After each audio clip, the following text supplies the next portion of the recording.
2025년 4월 두 번째 거룩한 주일 예배를 주님 일러주신 기도를 함께 드리심으로 예배를 시작합니다. 너희는 이렇게 기도하라. 하늘에 계신 우리 아버지여, 이름이 거룩히 여김을 받으시오며 나라의 마옵시며 뜻이 하늘에서 이룬 것 같이 땅에서도 이루어지이다.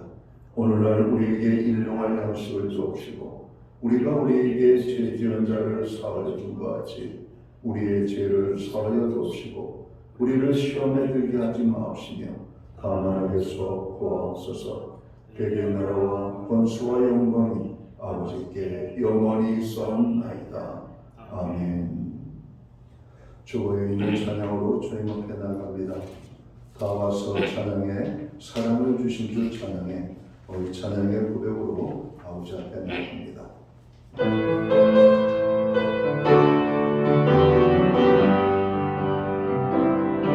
나와서 찬양해 사랑해 주신 주 찬양해 사랑해 우리 주님 생명 주셨네 소리쳐 찬양해 기쁨을 주시는 우리와 찬양의 제사 드리며 주님께 경배 나와서 찬양해 찬양해 찬양해 주님 찬양해 주님 우리와 나와서 찬양해 찬양해 찬양해 주님 찬양해 주님 우리와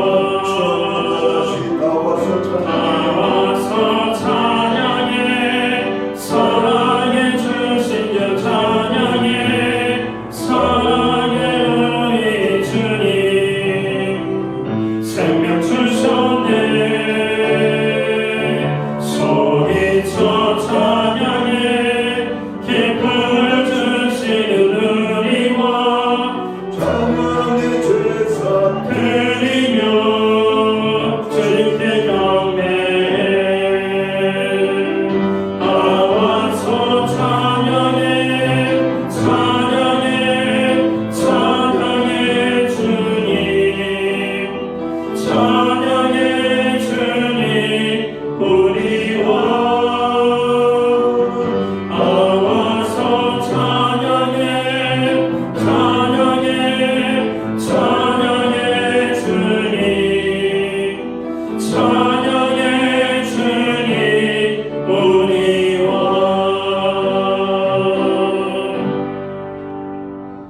교동문 129번 종려주일 말씀을 한 절씩 교독합니다. 시온에 따라 크게 기뻐할지어다. 즐거이 부를지어다. 보라, 내 왕이 내게 임하시나니 그는 공의로우시며 구원을 베푸시며 겸손하셔 나귀를 지나고 나귀 새끼니라. 내가 에브라임의 병거와 예루살렘의 말을 끊겠고 전쟁의 말로 부르리니 그가 이방 사람에게 화평을 전할 것이요 그의 통치는 바다에서 바다까지 이르고 유블라스의 강에서 땅끝까지 이르리라. 앞에서 가고 뒤에서 따르는 무리가 소리 높여 이르되 호산나 다윗의 자손이여 찬송하리로다. 주의 이름으로 오시는 이여 가장 높은 곳에서 호산나 하더라. 아멘. 자리에 작성하시겠습니다. 찬송가 25장 찬양. 오늘 이 찬양으로 하나님 앞에 영광 돌리고 드려지는 예배를 위하여 박용성 목사님 기도하시겠습니다.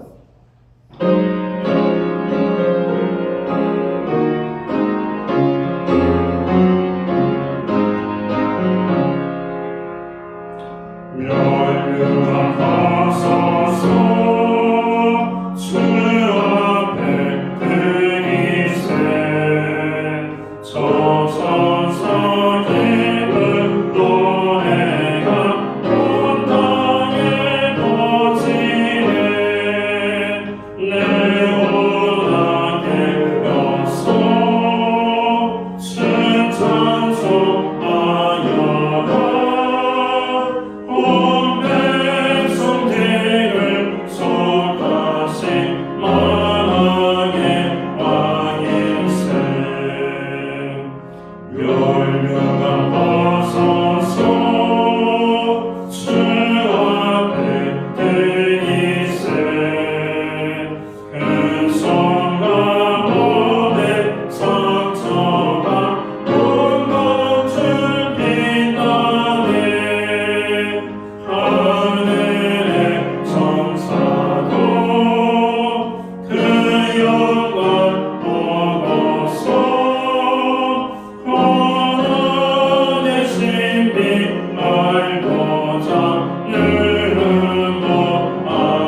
세상 천지 크시고 천명하겠네.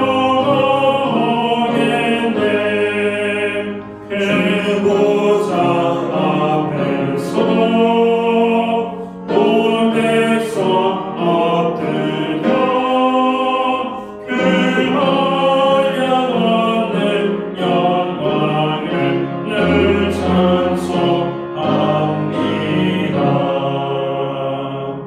아멘.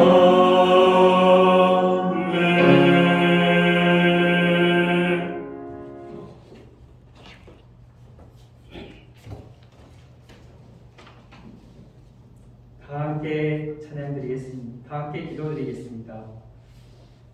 사랑과 은혜가 풍성한 하나님 아버지 찬양합니다.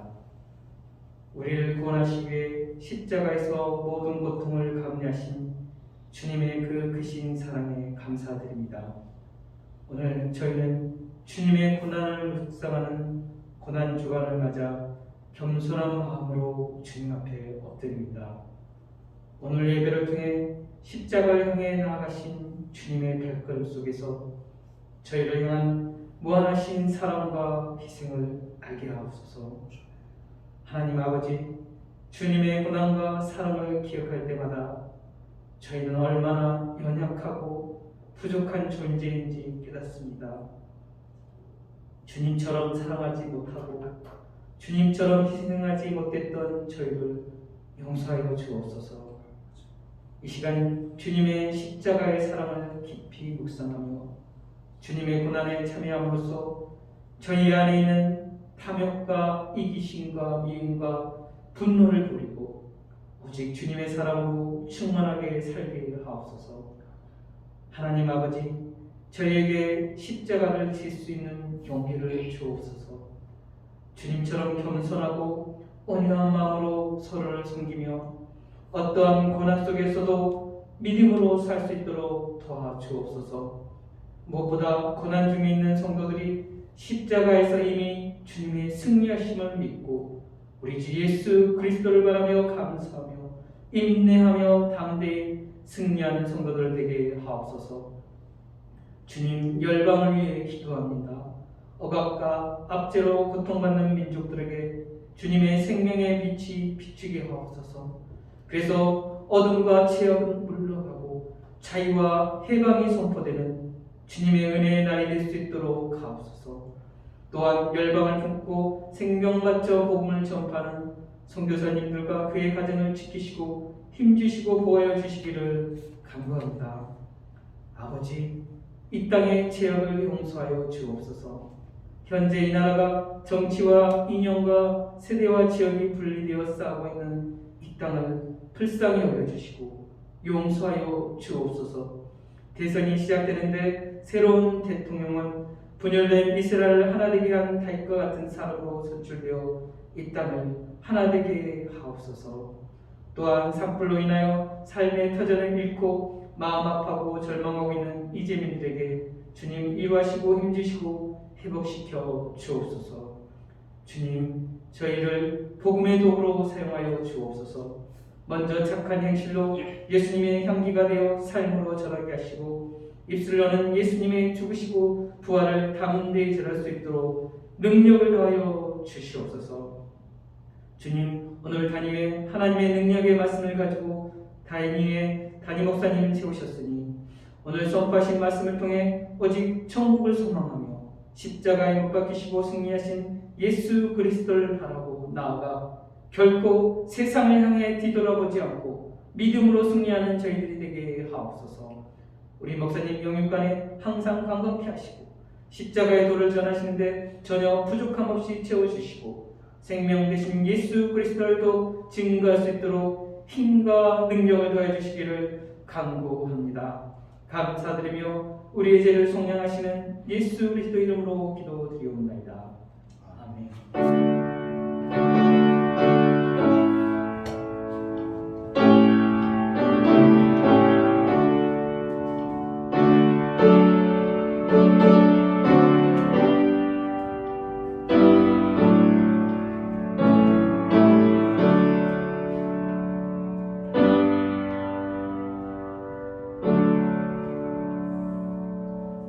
4월 둘째 주 거룩한 주일에 교회와 성도들에게 주시는 하나님의 말씀입니다.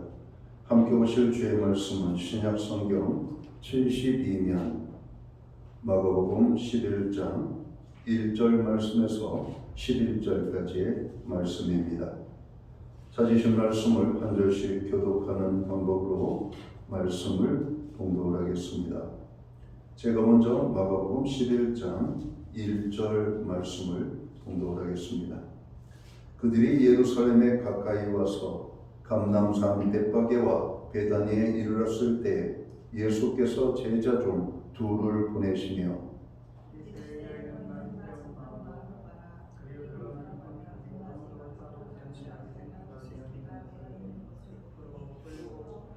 만일 누가 너희에게 왜 이렇게 하느냐 묻거든 주가 쓰시겠다 하라. 그리하면 즉시 이리로 보내리라 하시니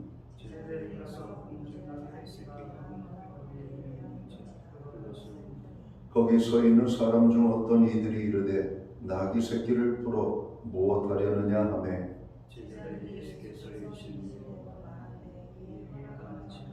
나귀 새끼를 예수께로 끌고 와서 자기들의 겉옷을 그 위에 얹어 놓음에 예수께서 타시니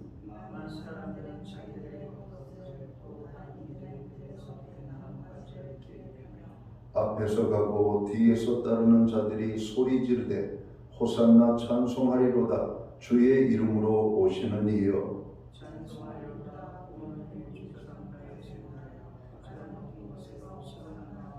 11절은 함께 읽겠습니다.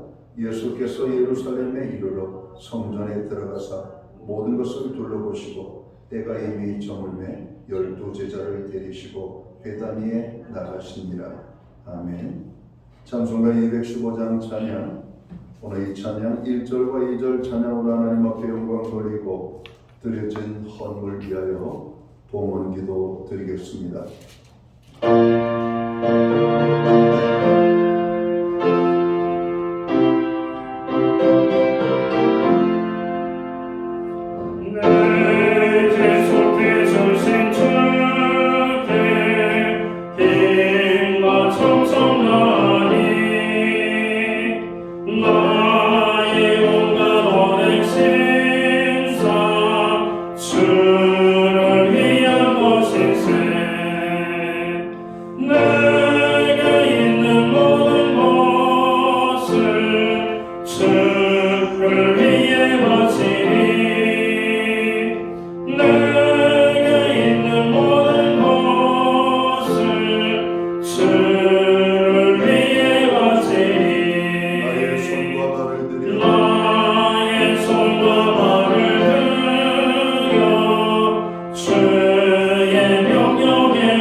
드려진 헌물 위하여 봉헌 기도 드리겠습니다. 다 함께 기도합니다. 만복의 근원이 되시는 여호와 하나님 아버지, 우리를 사랑하시되 특별한 사랑으로 사랑하여 주셔서 예수 믿게 하시고 구원함을 얻어 하나님의 자녀로 천국의 소망을 가지고 살아갈 수 있도록 우리를 이끌어 주심을 감사합니다. 거룩한 성회를 선포하시고 이 날을 기억하게 하시며 주의 백성들을 부르사 예배의 자리에 서게 하심을 감사합니다. 오늘 저희들이 입술을 열어 신령과 진정으로 거룩하신 하나님 앞에 예배함으로 나아갈 때 우리의 예배를 통하여 홀로 큰 영광을 받아 주시옵소서. 오늘 예배하는 하나님의 사람들 한 사람 한 사람을 주님 기억하시고 저들을 축복하여 주옵소서. 마음의 평강을 주시옵고 삶의 위로를 주시며 질병으로부터 치유함을 얻게 하시고 모든 죄로부터 벗어나는 하나님의 용서의 기쁨이 임하게 하여 주옵소서. 우리가 이전을 찾을 때 무거운 마음으로 나왔다 할지라도 예배를 드리고 돌아갈 때에는 가볍고 평안하며 하나님이 부으시는 은혜로 충만하게 채움받고 돌아갈 수 있도록 인도하여 주옵소서. 지난 한 주간을 돌아봅니다. 자연의 변화를 봅니다. 만물의 변화를 봅니다. 우리의 삶에도 변화를 허락해 주심을 감사합니다. 주님의 은혜가 아니면 살 수 없음을 다시 한번 우리는 고백합니다. 하나님께서 이 땅에 아름다운 계절을 주시고 봄의 계절을 주시고 꽃을 피우게 하시는 하나님의 그 놀라운 역사가 우리의 삶에도 함께해 주셔서 인생의 희로애락을 만날 때마다 하나님 도우시고 건지시고 또 우리를 통하여 영광을 받으시기 원하심을 우리는 잘 알고 있습니다. 오늘도 주께서 우리를 여기까지 이끌어 주심을 또한 잘 알고 있습니다. 주님의 은혜입니다.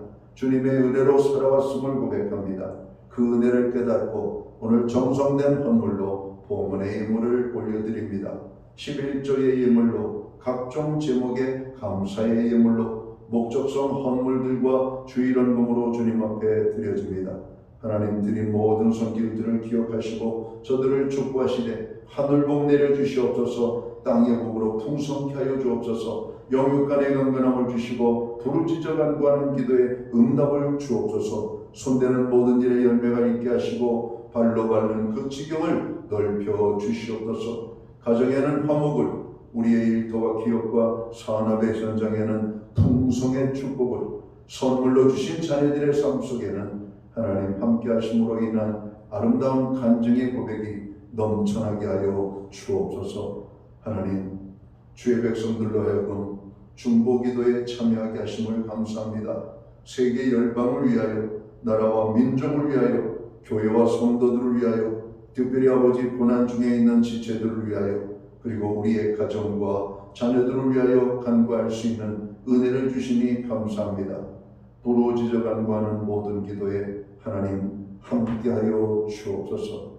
오늘 이 시간 주님의 손길, 주님의 위로가 필요한 심령들이 있습니다. 주님 찾아가 저들의 상한 심령들을 어루만져 주시옵소서. 주님의 손길이 스쳐 지나가는 곳들마다 회복의 역사가 나타나기를 원합니다. 하나님, 이 시간 사모하는 주의 백성들의 마음과 심령을 어루만져 주시옵소서. 회복시켜 주시옵소서. 하나님의 은혜로만 서게 하여 주시옵소서. 우리의 가정들을 위하여 특별히 간구합니다. 여호와를 경외하는 가정, 정으로 말씀에 순종하는 가정, 하나님의 영광이 나타나는 가정, 구원의 기쁨이 넘치는 복된 가정이 되기를 원합니다. 하나님, 우리의 가정을 붙잡아 주시옵소서. 여호와께서 집을 세우지 아니하시면 세우는 자의 수고가 헛되다 말씀했사오니 오늘 우리의 가정을 하나님이 지키시고 보호하시고 세우시는 복된 가정 되게 하여 주옵소서. 하나님, 우리로 하여금 드릴 수 있는 환경과 믿음으로 드리게 하심을 감사합니다. 드려진 예물 사용되는 곳에 주님의 영광이 나타나고 하나님의 나라 확장 위에 쓰여지며 주의 복음이 땅끝까지 전파되는 일에만 온전히 사용되게 하여 주옵소서. 오늘 시간 예배로 영광을 돌리는 주의 모든 자녀들에게 만복의 근원이 되시는 하나님의 축복이 함께하여 주옵소서. 한 영혼도 복받지 못하는 영혼이 없도록 하나님 복의 복을 더하여 주시옵소서. 하나님, 오늘 우리가 바라고 기대하고 간구하는 모든 기도에도 하나님 응답의 축복으로 역사하여 주옵소서. 이 모든 말씀을 우리 구주 예수 그리스도의 이름 받들어서 감사드리옵고 봉헌기도 드리옵나이다. 아멘.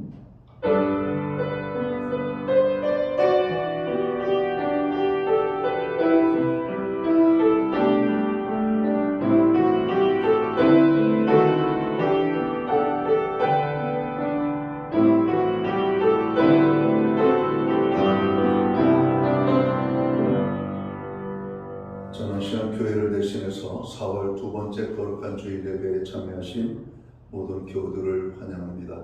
그리고 가정에서 영상으로 또 예배 함께 참여하는 모든 믿음의 본속들에게 주님의 사랑과 평안으로 문안의 인사를 드립니다. 우리 옆에 계신 분들, 앞뒤에 계신 분들 서로를 축복하는 사랑의 인사 함께 나누도록 하겠습니다. 반갑습니다. 축복합니다. 주의 은혜로 함께하는 복된 주일이 되기를 간절히 바랍니다. 예배 회복이 삶의 회복입니다. 힘들고 어려울 때일수록 더욱더 예배의 심수는 성도들이 되기를 바랍니다. 중보기도에 여러분들 함께 마음을 써서 여러분 기도해 주시기를 바랍니다.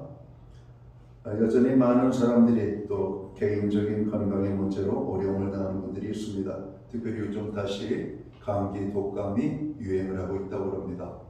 개인 위생 관리에 유의하셔서 그런 건강 때문에 어려움 당하지 않도록 여러분들 조심하시기 바랍니다. 나라를 위하여 우리가 기도해야 됩니다. 산불 피해로 인하여 어려움 당하는 분들 위하여서 나라의 안정과 경제 회복을 위하여 또 6월 3일 새로운 대통령을 뽑는 대선일이 결정되어졌습니다. 대통령 선거를 하나님 은혜 가운데 잘 아버지 지루게 하시고 정말 이 나라 백성들 이 나라를 아름답게 이끌어갈 지도자가 뽑힐 수 있도록 우리가 기도해야 되겠습니다. 교회는 지금 사순절을 보내고 있습니다. 오늘은 종료주일로 하나님 앞에 드립니다. 그리고 이번 주는 고난주간으로 우리가 보내게 되겠습니다. 고난주간 한 주간은 특별히 우리가 더욱더 깨어서 기도하는 그런 시간들이 되었으면 좋겠습니다. 내일부터 시작되는 고난주간 또 새벽재단을 통하여서 하나님께 더 가까이 나가는 교회와 성도들 되시기를 바랍니다. 다음 주일은 우리 주님 죽으셨다가 다시 살아나신 오늘 부활을 기뻐하며 부활절 감사예배로 저희가 드리겠습니다. 부활절 감사예배에 여러분 기쁨으로 참여하고 큰 은혜가 임하는 여러분 부활주일이 되도록 기도해 주시기를 바랍니다. 예배 후에는 목장별로 모임을 갖겠습니다. 목장 모임은 한 주간의 성도의 삶을 나누는 교제와 기도의 모임입니다. 교회는 매주 수요일마다 온라인 성경 공부를 제공하고 있습니다. 금주는 8과 드리며 살기라는 주제를 가지고 제가 공부를 하도록 하겠습니다. 오늘 예배 중에는 기도원 옆에 회원들이 방문하셔서 함께 예배를 드리겠습니다. 오늘 특별히 기도원 옆에는 우리가 잘 아는 것처럼 하나님의 말씀을 듣지 못하는 많은 지역에 하나님의 말씀을 공급하는 문서 선교 사역을 하는 공동체입니다. 저도 기도원 옆에 배포하는 성경을 통해서 많은 은혜를 경험했던 기억이 있습니다. 그럼 기도원 옆에 하는 일에 함께 여러분 복음에 동참함으로 헌신할 수 있기를 바랍니다. 예배를 마치고 나가실 때 복음함에 여러분 마음에 작정된 대로 여러분 복음에 동참해 주시기 바랍니다. 기타 다른 교회 소식은 주보를 참고해 주시고 여러분 교회를 위하여서 늘 기도해 주시기를 부탁을 드립니다. 오늘 우리는 신약성경 마가복음 11장 1절에서 11절까지의 말씀을 동독을 했습니다. 이 말씀을 중심으로 종료주의를 생각합니다 라는 제목으로 함께 은혜의 말씀을 나누고자 합니다. 오늘은 사순절의 6번째 주일인 종료주일입니다. 종료주일은 십자가 순환을 위한 예수 그리스도의 예루살렘 공식 입성을 기억하는 날로 고난주간이 시작되는 첫날이죠. 그리고 종료주일은 성자 예수님께서 어린 나귀를 타고 겸손한 모습으로 예루살렘에 입성하신 날입니다. 또한 예수님의 예루살렘 입성이 당시 메시아로 개선하는 왕처럼 오심을 환영하는 뜻에서 사람들이 종려나무 가지를 손에 잡고 흔들었다게 해서 종려주일이라고 우리가 부르고 있는 겁니다. 또한 입성하실 때 사람들이 종려나무 가지를 흔들 뿐만 아니라 호산나 호산나 찬송하며 외쳤다 하여 호산나 주일이라고도 우리가 말을 하죠. 그러니까 종려주일, 종려나무 가지를 예수님께서 예루살렘에 입성하실 때 그 입성하신 예수님이 개선하는 왕으로 들어오시는 것을 여러분 바라보며 환영하며 여러분 그렇게 여러분 백성들이 흔들었기 때문에 종려주일 그리고 호산나 주일이라고도 말을 하는 겁니다. 오늘 우리는 2000여 년 전 종려주일에 있었던 일들을 돌아보면서 그 의미와 교훈을 찾아보고자 합니다. 사실 종려주일에 예수님의 예루살렘 입성은 굉장히 중요한 사건입니다. 그것은 하나님의 아들이 인간 구원을 이루시기 위해 십자가 위에서 죽으셔야 하는 사건이기 때문에 그렇습니다.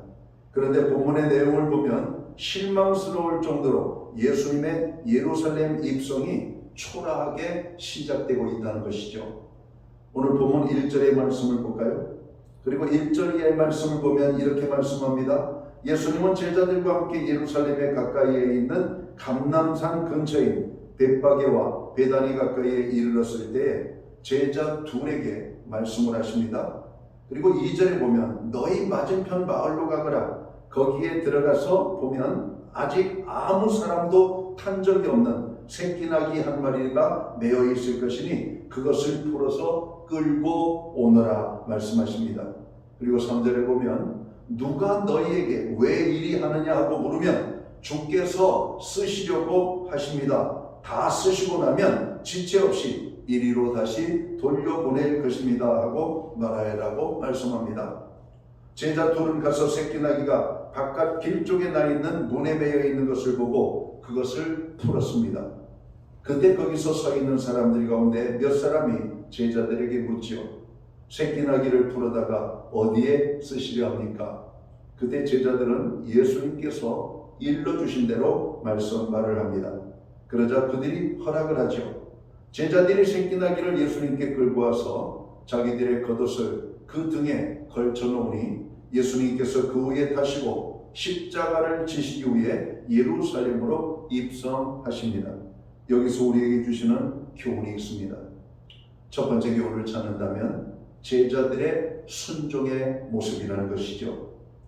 2절을 보면 제자들이 주님이 시키는 대로 그대로 순종했다라고 말씀합니다. 맞은편 마을에 가서 아무도 타보지 않은 새끼나귀 한 마리가 매어 있을 터이니 그것을 풀어오라고 주님이 명령하실 때 제자들은 결과가 어떻게 될지 염려하지 않고 그 말씀에 순종했다는 겁니다. 재미난 일이죠. 아마 누가 우리에게 저기 매여 있는 개를 끌고 오라고 그러면 여러분 끌고 올 사람이 있겠습니까? 큰일 나죠. 요즘은 생명이 없는 물건이라 할지라도 남의 물건을 함부로 손댔다가는 여러분 봉변을 당하는 세상입니다. 저도 한 번은 ATM 기계에서 현금을 찾기 위하여 갔는데 앞에 사람이 아마 카드를 뽑고 그대로 놓은 것 같아요. 건드리지 않고 그대로 놨습니다. 왜요? 건드릴 필요가 없죠. 근데 문제는 제가 한 번은 지갑을 잃어버린 적이 있었어요. 거기에는 주민등록증도 있고 자동차 면허증도 있고 카드도 있고 여러 가지 저 개인에 필요한 여러 가지 증명을 하는 이렇게 서류들이 있었습니다. 돌아올 줄 알았습니다. 아무도 안 건드려서 그런지 돌아오지 않더라고요. 그럼 그런 거는 돌아와서 우체통에 넣기만 하면 주인을 찾아서 돌아올 텐데 그래가지고 그 일을 여러분 수습하는데 한참 고생을 했습니다. 동사무소에 가서 주민등록증도 다시 신청하고 경찰서에 가서 운전면허도 다시 갱신을 하고 또 각종 카드 회사에 연락을 해서 이런 지급정지를 다 해놓고 새로운 카드를 발급받고 여러 날 동안 여러분 불편하게 지냈던 기억이 납니다. 여러분 남의 물건을 함부로 가져오라 하는 것 여러분 있을 수가 없는 것이죠. 예수님의 십계명에도 보면 남의 것을 도둑질하지 말라고 말씀하고 있잖아요. 근데 오늘 예수님께서 제자들에게 오늘 나귀 새끼를 여러분 끌고 풀어서 가지고 오라고 말씀하시는 그 내용에 여러분 그대로 순종했던 제자들의 모습. 어찌 보면 누구 것인지도 모르고 그냥 끌고 오라는 것은 도적질해 오라는 말과 같이 들립니다. 혹 주인이 나귀를 줄런지 아니면 그냥 끌어오다가 도둑으로 오인받을 수도 있는 사건이죠. 그러나 제자들은 예수님이 하라 하신 말씀에 그대로 순종하였다라고 성경은 말씀합니다. 사랑 성도 여러분, 이치나 논리에 안 맞는 경우라 할지라도 하나님이 말씀하시면 또 하나님이 그리하라 말씀하실 때 여러분 순종하면 다 이루고 인도해 주실 것을 믿으십니까? 여러분 성경에 보면 그런 일들이 너무나 많잖아요. 출애굽한 이스라엘 백성들 출애굽할 때 뒤에는 애굽의 군대가, 앞에는 홍해 바다가 그들을 가로막았습니다. 그들은 이러지도 저러지도 못하고 어쩔 줄 모르는 그때 모세를 향해서 크게 원망하며 백성들이 분노합니다. 그때 하나님이 말씀하셔요. 모세에게, 모세야, 네 손에 든 것이 무엇이냐? 지팡이니이다. 그것을 홍해 바다를 향해서 밀어라, 이렇게 말합니다. 여러분, 모세는 하나님 말씀에 순종을 하고 홍해 바다가 갈라지는 기적을 경험하게 되는 것이죠. 여러분, 그게 상식적으로 이치적으로 맞는 겁니까? 차라리 바가지를 가져다가 물을 퍼내는 것이 낫지. 그런다고 바닷물이 퍼지겠습니까? 하나님이 말씀하시니까 묻지도 않고 모세는 자기 손에 들린 지팡이를 내밀 때 홍해의 바다가 기적같이 열려지는 여러분, 하나님의 여러분 놀라운 축복을 경험합니다. 성경에 보면 우리가 이치와 합리적으로 맞지 않는 것들이 종종 있습니다. 믿으면 하나님께서 역사하신다는 것. 여러분, 우리가 단순한 진리로 우리가 이 진리를 알지만 실상 우리의 일상 속에서 하나님을 믿기가 쉽지 않죠. 하나님을 믿는다 입술의 고백은 있으면서 실제적으로 우리의 삶에서 그렇게 살지 못하는 이유가 뭘까요? 말씀에 대한 여러분 경험, 능력을 우리가 경험해 보지 못한 그런 것들 때문입니다. 말씀대로 순종했더니 축복받은 경험이 한 번이라도 경험되어진다면 우리는 말씀에 축복하는 인생이 될 겁니다. 주일을 성수하는 것은 축복입니다. 주일 성수의 축복의 간증은 너무나 많습니다. 힘들고 어려운 때일수록 주일을 지켰더니 하나님께서 우리의 모든 것 복을 주셨다. 여러분, 주일 성수만 잘해도 복을 받습니다. 11조 생활, 여러분 11조 생활이 쉬워서 하는 사람은 아무도 없죠. 그럼 하나님께서 말씀에 11조를 드리라 할 때, 11조 생활할 때 11조의 축복이 우리에게 있는 겁니다. 여러분, 우리가 기도 생활을 왜 합니까? 너희는 아무것도 염려하지 말고 하나님께 기도하라고 하시는 말씀을 붙잡고 우리는 기도합니다. 여러분, 기도하면 하나님이 이루어 주시잖아요. 응답해 주시잖아요. 하나님이 역사하시잖아요. 여러분, 우리가 근심걱정 붙잡고 있어야 아무런 소용없잖아요. 근심걱정하는 그 시간에 하나님 앞에 나가서 기도할 때 근심걱정은 감사와 찬송으로 바뀌는 것을 우리는 알게 됩니다. 그럼 믿음은 상식과 이성으로 도전하고 부딪히는 것이 아니라 하나님의 말씀에 순종하는 것으로부터 시작되는 것입니다. 제자들이 예수님의 명령 말씀이라면 기쁨으로 순종하는 여러분 삶을 보였던 것처럼 우리들도 이번 종료 주간을 통해서 다시 한번 이 말씀 속의 제자들이 주님의 말씀에 순종했던 것을 우리가 본받아야 될 것입니다. 말씀에 순종하는 교회와 성도, 하나님이 기뻐하는 교회와 성도가 되지 않을까요? 그러한 교회와 성도들 하나님이 축복하시지 않을까요? 순종이 축복의 길입니다. 자, 두 번째 보면 나귀 주인의 자세죠. 여러분들이 나귀를 가지고 있는 사람입니다. 여러분, 나귀의 이렇게 다 자란 여러분 성숙한 나귀가 아니라 새끼 나귀는 여러분 조심스럽게 보호하고 키워야 될 동물입니다. 그런데 여러분, 이 예수님의 제자라는 사람이 와가지고 새끼 나귀를 끌어갑니다. 주인의 허락도 없이. 그리고 그들에게 묻습니다. 당신도 왜 그 나귀 새끼를 부르십니까? 그랬을 때 우리 주님이 쓰시겠다라고 말씀을 하니까 가져다 쓰라고 오늘 말씀하는 오늘 그 나귀 주인의 모습을 봅니다. 만약에 주님이 우리에게 찾아오셔서 나의 어떤 부분을, 나의 어떤 모습을 쓰신다라고 말할 때 과연 우리는 주님 쓰시도록 우리를 내어주실 것인가? 여러분, 우리가 어떤 결정하고 임을 이렇게 허락할 수 있는 부분만 주님에게 허용하잖아요.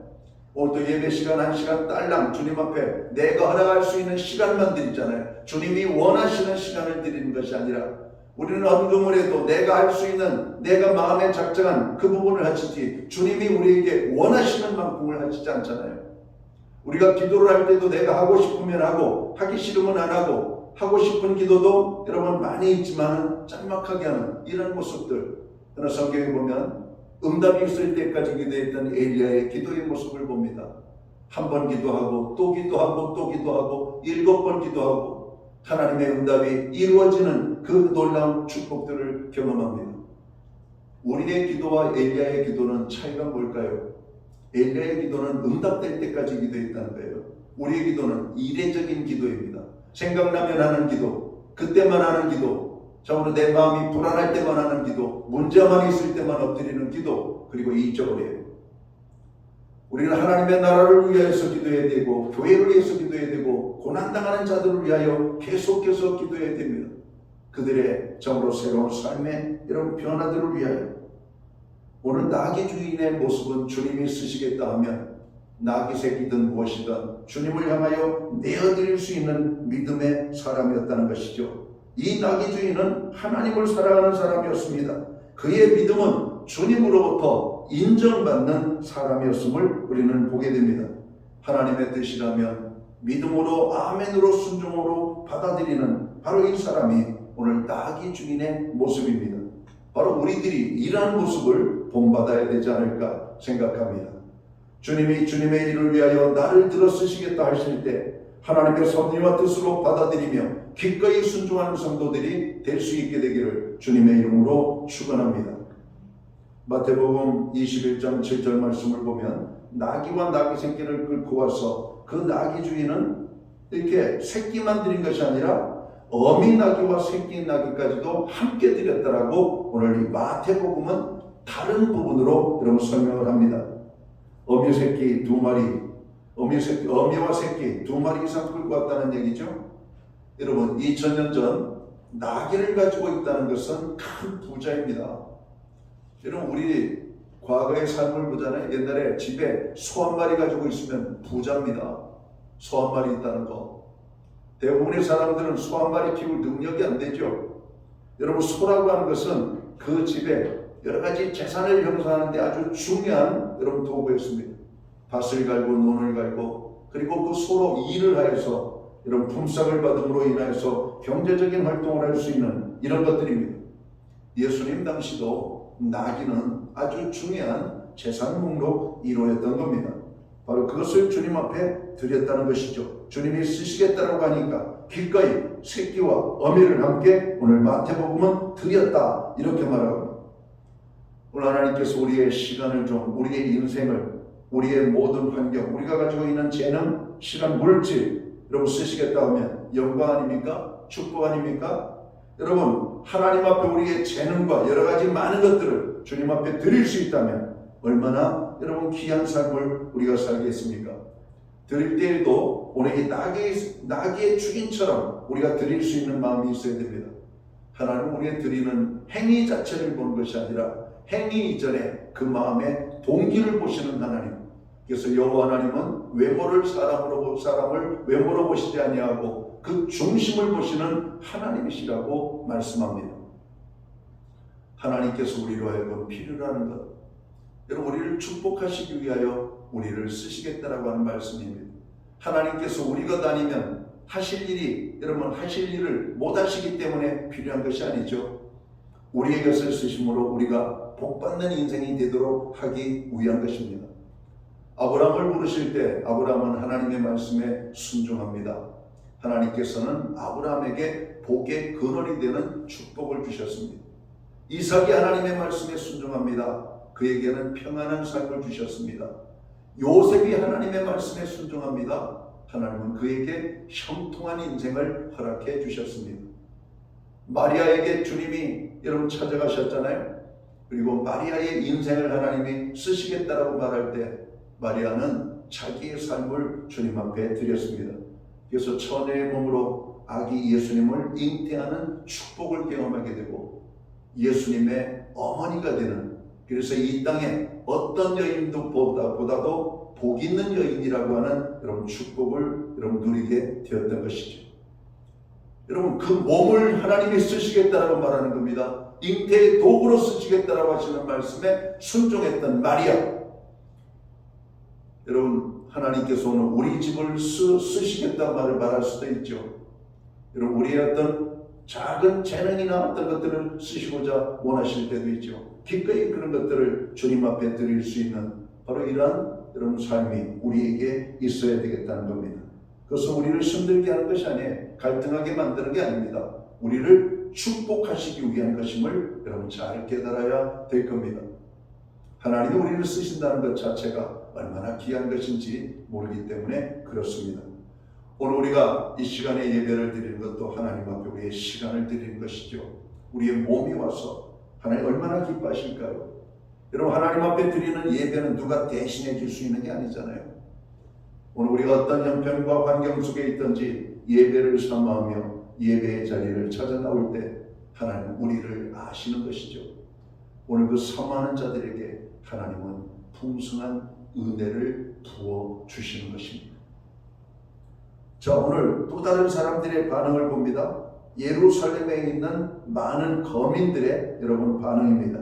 7절 말씀을 보면 제자들이 주님의 말씀대로 나귀를 끌어오자 많은 사람들이 자기들의 겉옷을 길에다 폈으며 다른 사람들은 들에서 종려나무 가지를 꺾어서 길에다 깔았다라고 말씀합니다.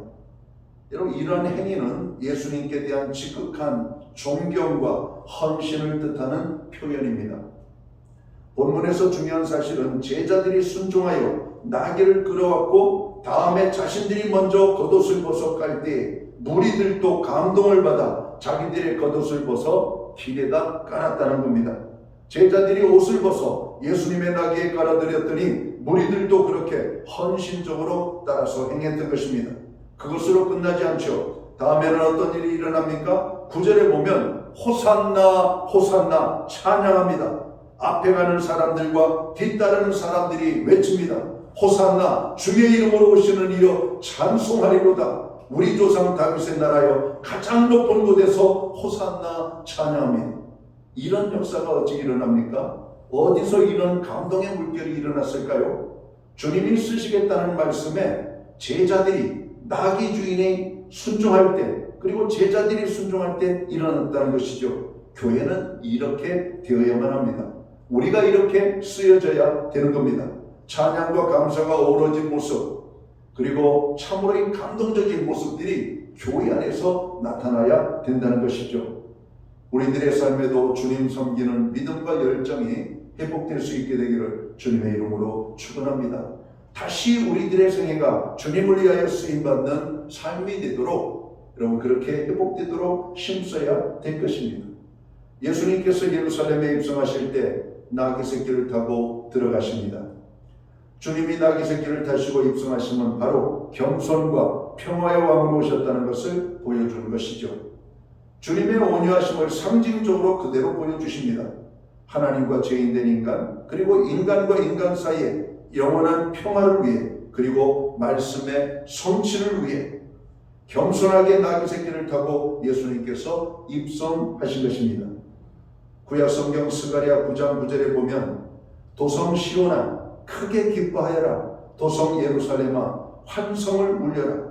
내 왕이 되기로 오신다. 그는 공의로우신 왕, 구원을 베푸시는 왕이시다. 그는 온순하셔서 나귀 곧 새끼인 어린 나귀를 타고 오신다라고 말씀합니다.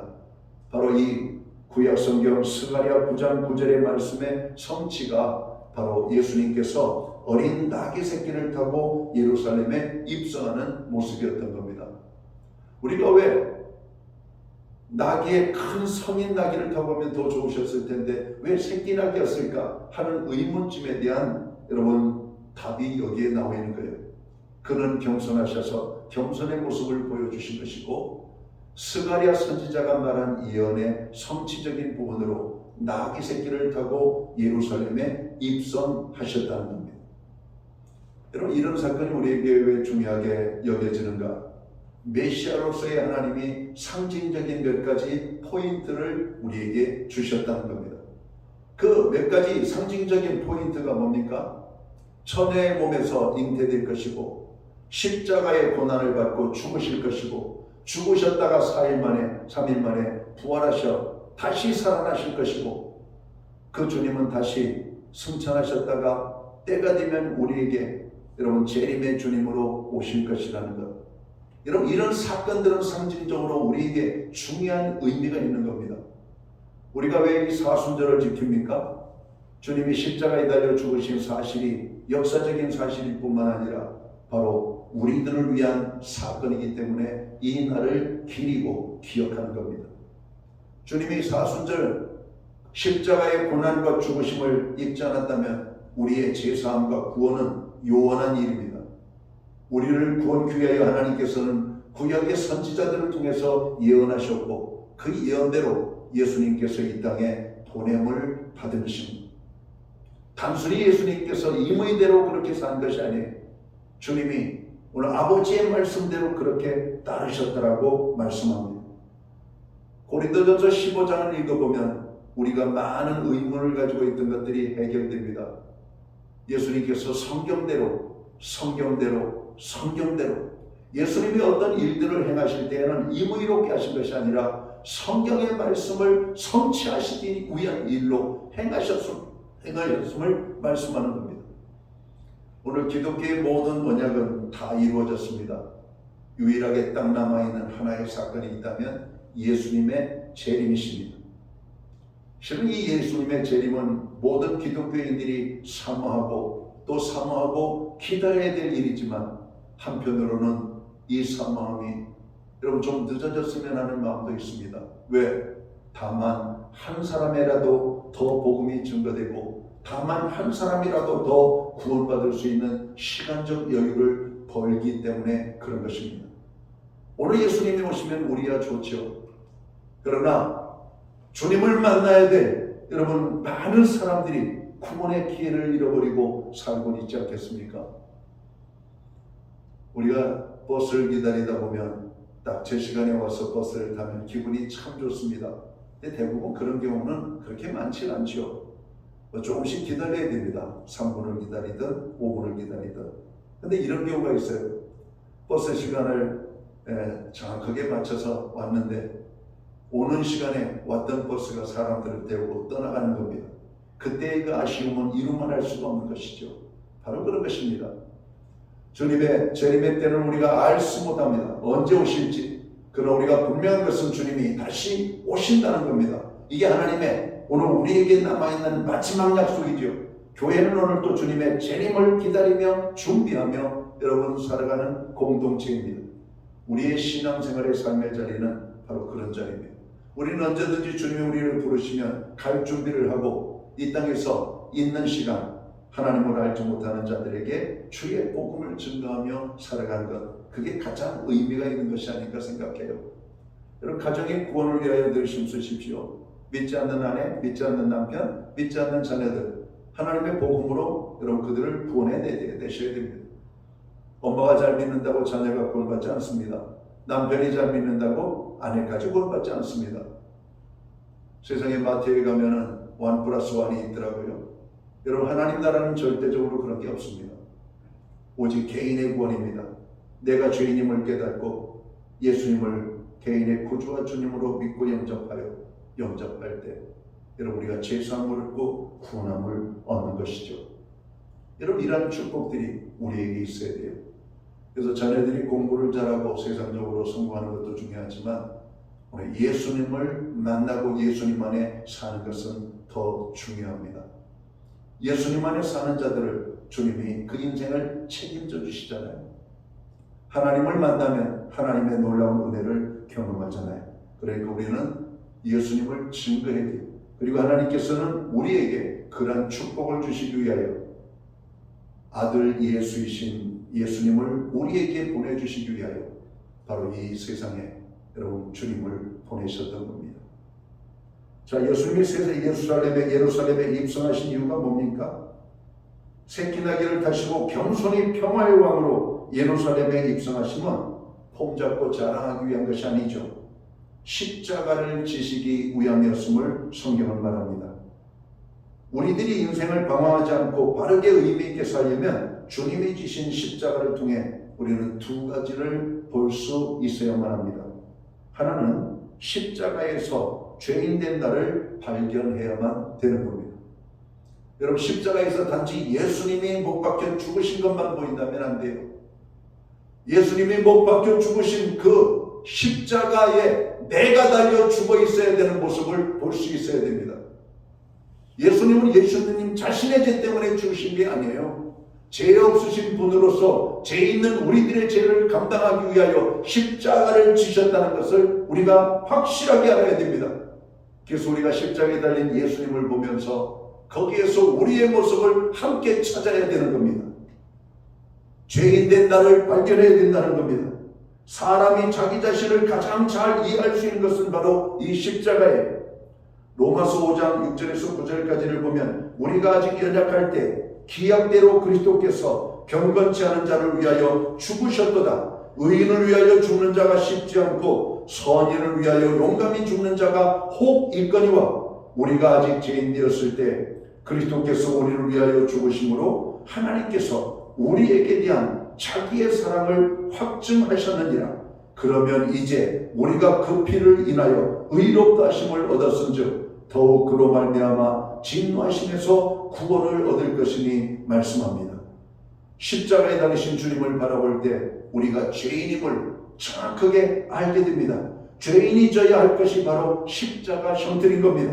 그 십자가의 저주와 고통은 바로 죄인인 내가 받아야 될 마땅한 것임을 우리는 다시 한번 깨달아야 됩니다. 성도 여러분, 십자가를 볼 때 자신을 볼 수 있어야만 합니다. 죄의 저주와 심판으로 십자가의 모진 고통과 대가를 치르고 사망으로 끝나버릴 자신을 영원히 지옥 형벌을 받을 수밖에 없는 우리들 그 모습을 볼 수 있어야 된다는 거예요. 그러니까 주님이 이 땅에 오셔서 십자가를 지고 돌아가신 사건을 묵상할 때마다 우리가 은혜가 되고 또 은혜가 되고 은혜가 될 수밖에 없는 것은 내가 죽어야 될 그 자리에 주님이 대신해서 죽으셨다는 것, 그리고 그분의 죽으심으로 인하여 우리가 구원을 받았다는 것. 여러분, 이 사실 앞에 우리는 머리가 숙여진 것입니다. 자, 또 하나의 모습을 우리가 찾아야 되는데 우리는 십자가에서 하나님의 깊은 사랑을 발견해야만 되는 겁니다. 자기 아들을 포기하시면서까지 죄인된 우리를 사랑하신 하나님의 그 사랑. 여러분, 우리 예수님이 십자가에 달려 돌아가실 때 외쳤던 말씀이 생각나잖아요. 마지막에 예수님의 외침은 이겁니다. 엘리 엘리 라마 사박다니, 나의 하나님 나의 하나님 어찌 나를 버리시나이까. 하나님께서 자기를 버리셨다라고 주님은 고백합니다. 죄인된 우리를 위하여 죄 없으신 예수님을 하나님은 포기하시면서까지 우리를 사랑해 주셨다는 것. 여러분, 이 사건을, 이 십자가를 통해서 우리가 발견해야 될 하나님의 사랑인 것입니다. 이사야는 이 하나님의 사랑을 이사야 53장 4절에서 6절에서 이렇게 표현하죠.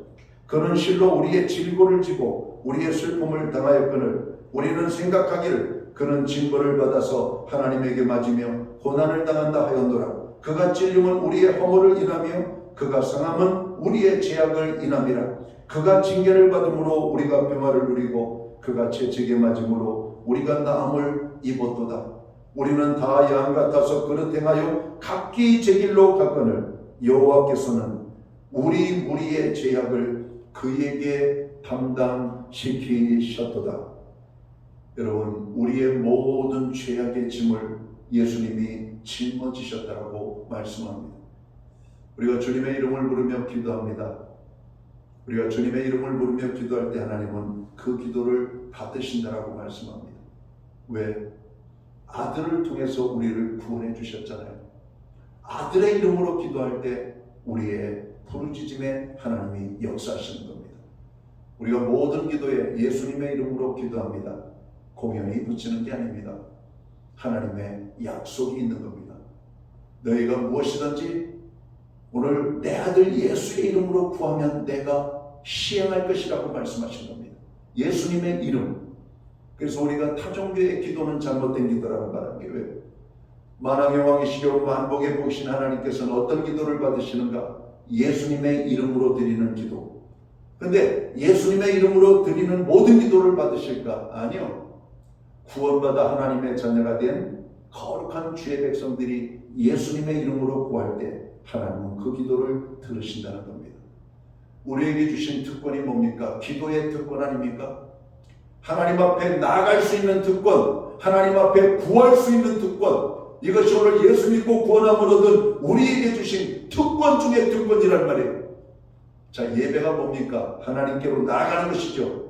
이건 우리를 괴롭게 하거나 우리에게 드린 의무가 아니라 우리의 특권입니다. 특권. 오늘 또 이 주말에, 이 주일에 많은 이 스포츠를 좋아하는 사람들은 축구 경기장으로, 야구 경기장으로 가겠죠. 야구 경기장은 최소 4시간. 물론 그 입장 전부터 저로 끝나고 여러분 집에까지 돌아가는 시간까지 하면 최소 6시간은 투자를 해야 경기를 관람할 수 있는 겁니다. 누가 뭐라고 하지 않잖아요. 돈 내고 가잖아요. 시간 내서 가잖아요. 우리가 하나님 앞에 나아가는 것 특권입니다.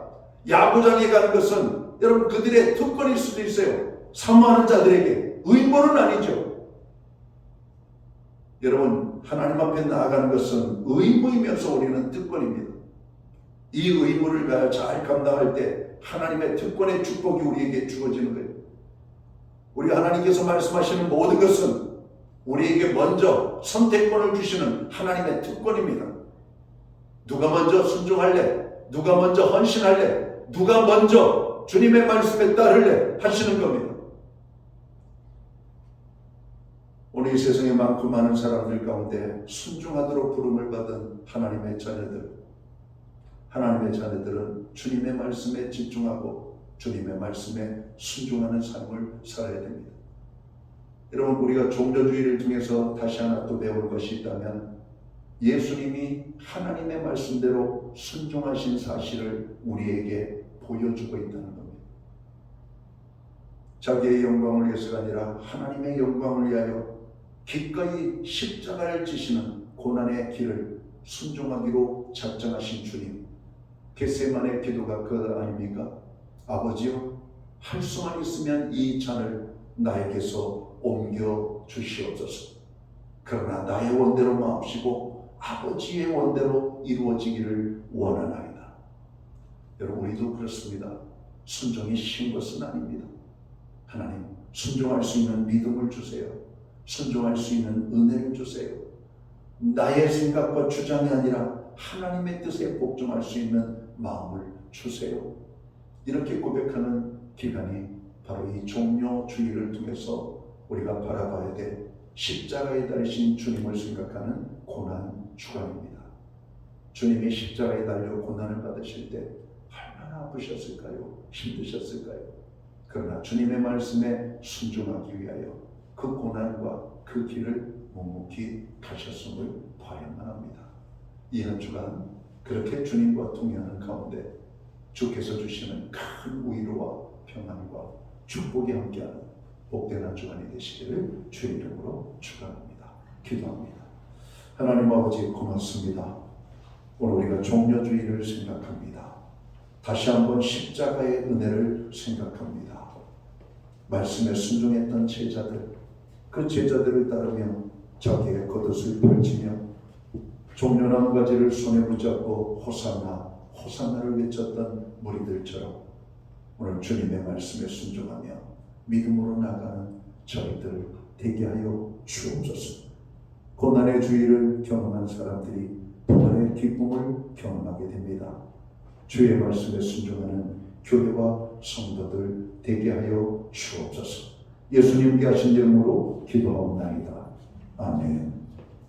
자리에서 함께 일어나셔서 찬송가 436장 찬양 1절 찬양 드리고 오늘 축담으로 예배를 마칩니다.